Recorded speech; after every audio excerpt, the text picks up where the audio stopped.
हले पकड़ चाबी और देख आराम आराम चलाओ चलाओ जाए और ने मेहरगो भी दे कुछ खाए भी दे ले जाए।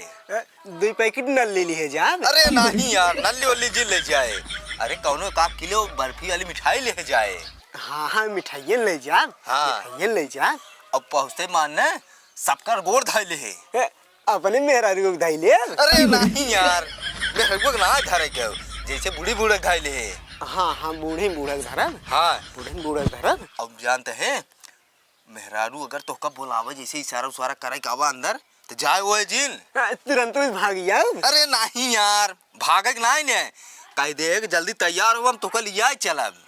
अगर न तैयार हो वही होकर मारे लगा।